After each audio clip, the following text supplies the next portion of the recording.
Chilling tales for dark nights.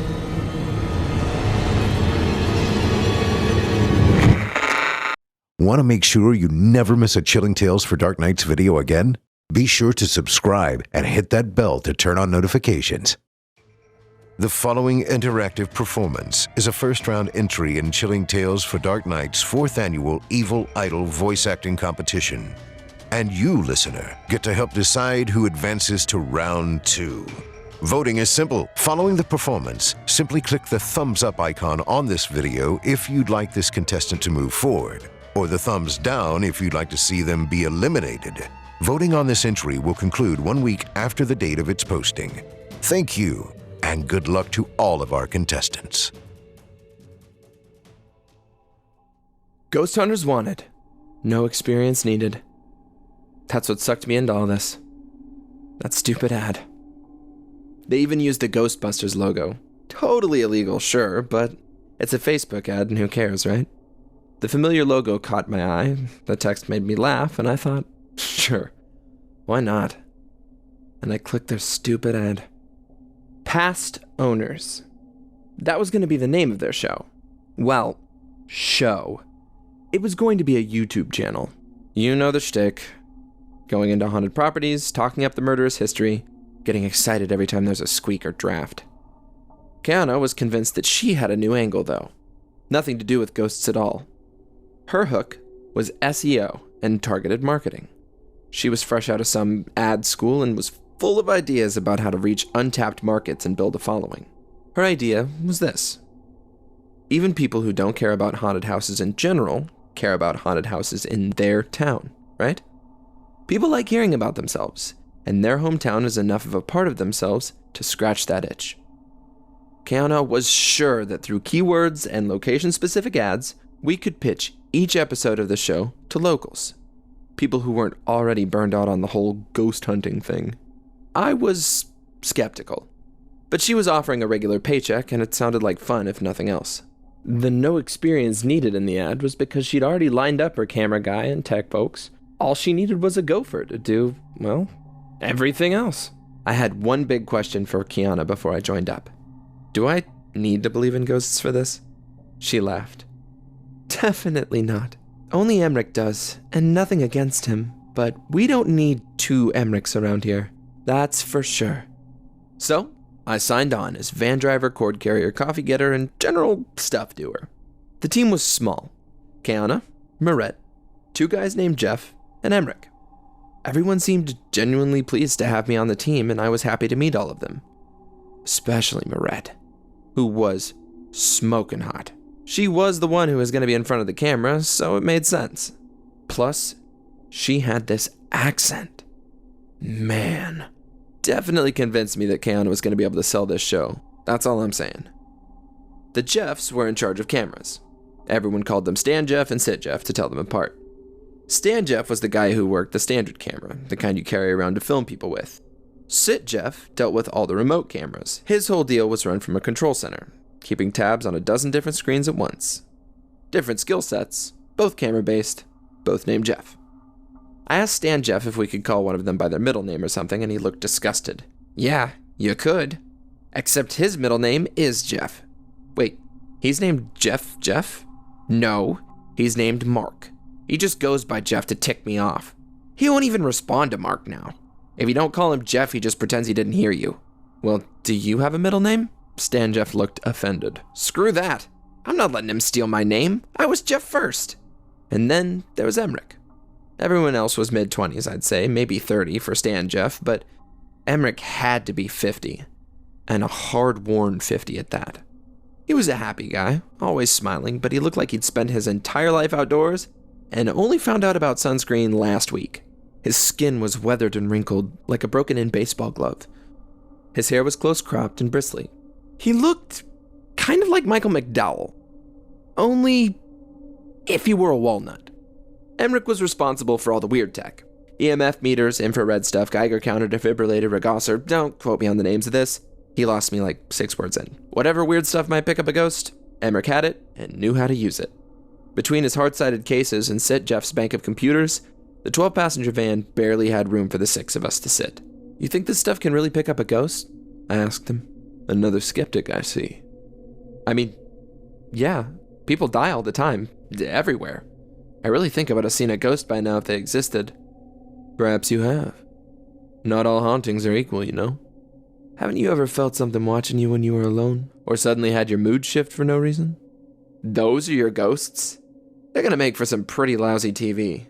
We were walking around in the dark when this man suddenly became creeped out. Ooh. Emmerich was unfazed by my mockery. Some ghosts are minor, some are major. If we're lucky, we'll find something in between. If we're not, my equipment's good enough to pick up even the minor ones. So the show might just be you pointing to a meter and explaining that this spike was a phantasm?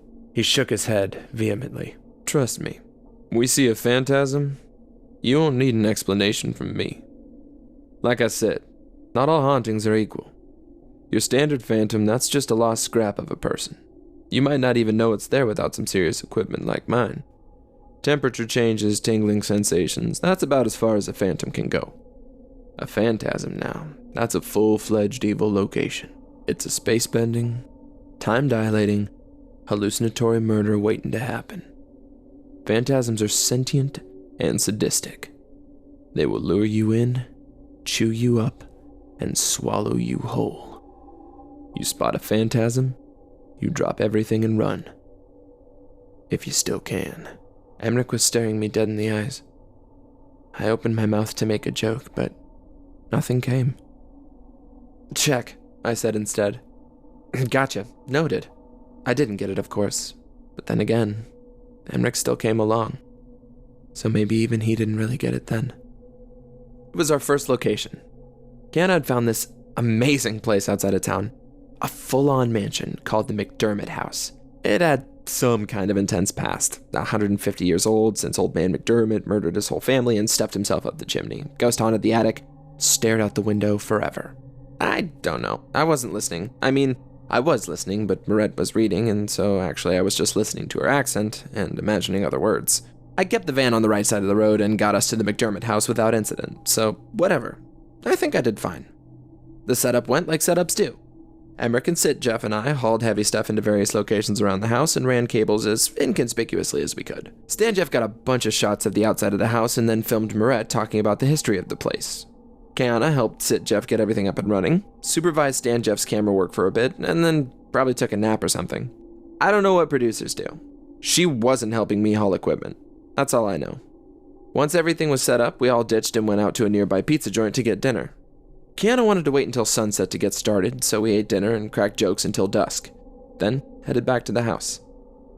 Jeff parked himself behind his display of monitors and declared that everything was rolling and ready to go. Jeff and Marette took a thermometer and an EMF and wandered off to film in various rooms. Emmerich had me grab some of the more esoteric machines and follow him off to take soundings or something. Kiana was off on her own, I thought at the time. Looking back, it was probably already too late to save her. Emmerich and I were down in the basement when my walkie crackled to life. Where are you guys? Basement. Camera 4? I flashed my light up at the wireless camera we'd fixed to the wall earlier, reading the tag. Yeah, 4. No way. The walkie cut in and out erratically, fizzing with static. Nothing there, but... I waved my light at the camera again. See the bright light? That's us. Nothing but static came from the walkie. So I took a picture of the camera and texted it to Jeff. Moments later, my phone buzzed with a response. It was a photo of the camera banks, centered on the monitor labeled Camera 4. It showed an empty basement room, the same one we were in. I glanced over at Emmerich's machines, which were completely silent. Emmerich was tapping on the walls. Both of us were completely visible to the camera. Ha ha, I wrote back. Earlier picture, very funny. Text me if anything's really going on. On the walkie, I said, basement's looking quiet. Jeff, Marette, anything up where you are? Come up, said a voice on the walkie. It didn't sound like either of the Jeffs, and it definitely didn't sound like Kiana or Marette. Jeff? That you? Come up. I looked over at Emmerich, who shrugged. Nothing down here, he said. We were almost out of the basement when Emmerich paused. How many stairs were on the way down? He said. I don't know, like 10? 12? There are 13 now. Okay, so it was 13. What, is that an unlucky number of stairs? I don't think there were 13 on the way down. Man, if there are 13 stairs on the way up, there were 13 stairs on the way down. That's how stairs work. There weren't 13, he said mullishly, shaking his head. I sighed and pushed past him. The ground floor was quiet. I thought about shouting, but something held me back. Instead, I reached for the walkie again. What room are you guys in? Come up. Upstairs, then? We're back on the ground floor. Up. Thanks, man. Helpful. I turned to Emmerich. Up, then. He looked concerned. I want to swap out some of my equipment. Back in the main room, the chair in front of the bank of monitors sat empty. Emmerich and I exchanged glances. Sit, Jeff? I said into the walkie. Where'd you go, man? I'm with the others. Come up. All right, I said uncertainly, eyeing the monitors. I couldn't see anyone on any of the screens. Emmerich's just grabbing some stuff. Come up and join us. Okay, yeah, we'll be right up. I flinched as Emmerich pressed a small box into my hand. I started to say, but he pressed 2 fingers to my lips. For the first time since I'd met him, he wasn't smiling. He tapped the box in my hand, which had a post-it note on it. Turn this to max, it said. The box had a single dial, like a car radio knob. It had 2 rubber antennas sticking out of the top, and its back was a single speaker. I gave him a questioning look. If you need to, he told me. Not before. I don't think... Emmerich put his fingers to my mouth again. With his other hand, he pointed down the unlit front hallway. In the gloom, at first I couldn't see what he was pointing at. Then, with a shock, I realized. The front door was gone. The large wooden door, with its half-circle of leaded glass above and rectangular window panes down either side, was no longer there. Instead, the hallway terminated in a small alcove with a chair, lamp, and end table. It would have looked like quite the cozy reading nook, had I not known that it should have been where we entered the house. I tried, but he pressed his hand against me harder, mashing my lips into my teeth. The walkie crackled to life again. Come up. Let's go up, Emmerich said. He held up a box identical to the one he'd handed me and looked at it meaningfully, then back at me. They're waiting for us. Together we walked up the house's narrow staircase. I counted the steps this time. There were 13. The stairs led out into a dark hallway lined with doors. Every one was closed. An aura of menace hung in the air, an almost palpable sensation. I could feel it settling into my lungs with each breath. I tried the first door. It was locked. Emmerich tried the one across the hallway with the same result. I glanced back downstairs. The steps stretched away into blackness, far beyond the reach of my light. Up, said the walkie. At the end of the hallway, a set of folding stairs led up to a gaping hole in the ceiling. I cast a pleading glance at Emmerich. He gripped his little plastic box and walked toward the stairs. With dread in my heart, I followed. The attic was dusty, black, and silent. Our lights barely seemed to pierce the air, illuminating mere feet in front of us. A splintery wooden floor stretched out beneath overhanging beams. Boxes and discarded furniture were strewn erratically about. Oh, good, said a voice. It came from the walkie, but also from above, behind, and all around us. You've come to join us. The walls heaved then, spitting out a darkness with tangible form. I dove for the stairs, fully willing to crash headlong down them, but instead skidded off of bare wooden planks. Laughter echoed as I scrambled to my feet, searching desperately for an exit that was no longer there. Behind me, heavy footsteps thumped across the floor and static crackled. What? No! No! Shouted a facsimile of Sit Jeff's voice, and I whipped around but saw nothing. Instead, a hand caressed the side of my cheek, and I heard Moret's soft voice in my ear. We've been waiting for you. A rough hand grabbed my other shoulder then, spinning me away. "Up! Move!" shouted Emmerich, pulling me to my feet. He dragged me across the attic, our footsteps drowned out by the cacophony of voices calling out from around us. Phantom hands grasped at my arms and clawed at my face, but Emmerich's presence was more solidly real than any of them. "Was there an attic window?" "What? I don't know. Maybe." "Think!" Emmerich towed me in a circle, the attic closing in around us. When we had first come up here, it had stretched out in every direction. Now, we were tripping over boxes with each step, and I could see all 4 walls with a sweep of the light. "When we pulled up, did you see a window? A dormer on the house, a circular panel at the top. It doesn't have to open, it just has to be there. Think!" The walls were closer now, no more than 2 steps away. They were closing in, forming a coffin. "There's no window!"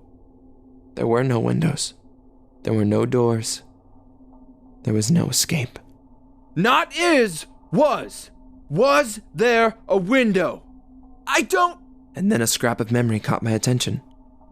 A piece of the house's history that Mirette had been reading in the car. The ghost had been seen in the attic window. I was sure of it. Sure she'd said it. "Yes! Yes, towards the street! An attic window!" "Then run!" And with that, Emmerich shoved me away from him, dropping his flashlight to twist the dial on his plastic box to the max. As feedback squealed forth at an ear-shatteringly painful volume, the walls around us wavered, and for just one instant, I could see moonlight streaming through a window. I charged for it, twisting the dial on my own box high.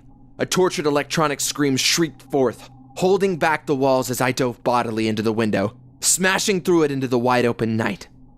25 feet above the ground. I don't know how I survived the fall. The ground was soft enough, and I landed just right, I suppose. If you count 3 cracked ribs, a broken ankle, and a broken elbow just right, anyway. I do. I didn't even feel the grinding bones until I was back in the van, jamming keys into the ignition and slamming my broken ankle onto the accelerator to get away. And even then, I didn't stop until the McDermott house was miles behind us, and my body was screaming at me to stop and rest. That was almost a month ago. I don't know what happened to the others. Not exactly. I saw Emmerich at the end, as I tumbled out into the air. He looked stretched. Broken. His limbs bent into unpleasant angles and his skin pulled taut, till it was starting to tear in places. But it was the look on his face that seared into my mind. A look of horror, hopelessness, and horrible comprehension, all blended into one. It was the look of a man who knows in terrifying detail everything that is about to happen, and understands that knowing will not make it hurt any less. I wonder if he knew he was saving me at the cost of himself, or if he thought the window was the other direction and was attempting to offer me to the house as he flung himself to safety. I don't sleep much anymore. Minutes at a time, maybe half an hour if I'm lucky, or unlucky, perhaps, because every time I sleep, I'm back in the McDermott house. Voices taunt me, bubbling up from the darkness. Hands grasp at my body, pulling me back. Hallways stretch away as I run down them, lifting doors out of my reach. And always the whisper. "Did you really think I'd ever let you go?" I think I made it out in time. I remember the glass cutting my skin, the impact with the ground. I can feel the hard casts on my arm and leg, bite my finger for pain, pick away at scabs to see myself bleed. I'm sure that I'm here. But then again, that's exactly the sort of hope the house would want me to have. Thank you for listening. I'm your host, Steve Taylor, reminding you that if you haven't already, don't forget to cast your vote for this contestant via either a thumbs up or a thumbs down vote. New entries will be posted throughout the month. Be sure to tune in and vote for each of them and help decide who becomes the next evil idol. Until next time, turn off the lights and turn on the dark.